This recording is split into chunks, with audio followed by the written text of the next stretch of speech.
PSC കോഴി ആരോപണത്തിൽ CPM നേതൃത്വത്തിനും party control കമ്മീഷനും പരാതി നൽകുമെന്ന് ആരോപണത്തിൽ നടപടി നേരിട്ട പ്രമോദ് കോട്ടൂളി. ചിലർ തിരക്കഥയുണ്ടാക്കി തനിക്കെതിരെ പ്രവർത്തിച്ചെന്നും പ്രമോദ് 24നോട് പറഞ്ഞു. കോഴി ആരോപണത്തിൽ കോൺഗ്രസും BJPയും പ്രതിഷേധം ശക്തമാക്കി. പാർട്ടി അനുഭാവി എന്ന നിലയിൽ തനിക്കെതിരെ പ്രവർത്തിച്ചവർക്കെതിരെ പാർട്ടി സംസ്ഥാന നേതൃത്വത്തെ സമീപിക്കുമെന്ന് പ്രമോദ് കോട്ടൂളി. ഒരു തിരക്കഥയുണ്ടാക്കി തനിക്കെതിരെ പ്രവർത്തിച്ചു. ഒരു സഖാവ് മറ്റൊരു സഖാവിനെ നശിപ്പിക്കരുത്. പാർട്ടിക്കും പോലീസിനും ഇവർക്കെതിരായ തെളിവ് കൈമാറുമെന്നും പ്രമോദ് പറഞ്ഞു. തെറ്റായ സ്ക്രിപ്റ്റ് ഇതിനകത്ത് രചിക്കപ്പെട്ടിട്ടുണ്ട്. അത് പാർട്ടി സംസ്ഥാന നേതൃത്വത്തിൻ്റെ മുന്നിൽ ബോധ്യപ്പെടുത്തേണ്ട ഉത്തരവാദിത്തം ഒരു CPIM അനുഭാവി എന്ന നിലയ്ക്ക് എനിക്കുണ്ട്. അത് ഞാൻ കാണിക്കും. അതിപ്പോൾ എൻ്റെ പാർട്ടി സഖാക്കൾ എന്നോട് ആവശ്യപ്പെട്ടതാണ്. അത് ഞാൻ സ്വാഭാവികമായിട്ട് സംസ്ഥാന കമ്മിറ്റിയുടെ മുന്നിൽ ഈ സത്യസന്ധത ബോധ്യപ്പെടുത്തും. ശ്രീജിത്ത് എന്ന് പറഞ്ഞ ആളായിട്ട് ഞാനൊരു സാമ്പത്തിക ഇടപാട് സംസാരിക്കുകയോ അല്ലെങ്കിൽ മറ്റെന്തെങ്കിലും ഉണ്ടായിട്ടില്ല എന്ന് എനിക്ക് ബോധ്യമുള്ളിടത്തോളം കാലം എനിക്ക് എവിടെയും പോകാലോ.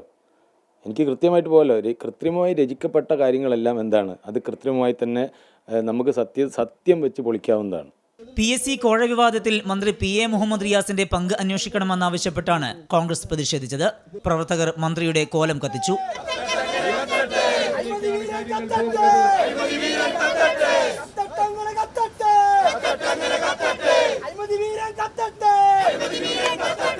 കോഴ ആരോപണത്തിൽ സമഗ്ര അന്വേഷണം ആവശ്യപ്പെട്ട് BJP കോഴിക്കോട് കലക്ട്രേറ്റിലേക്ക് മാർച്ച് നടത്തി.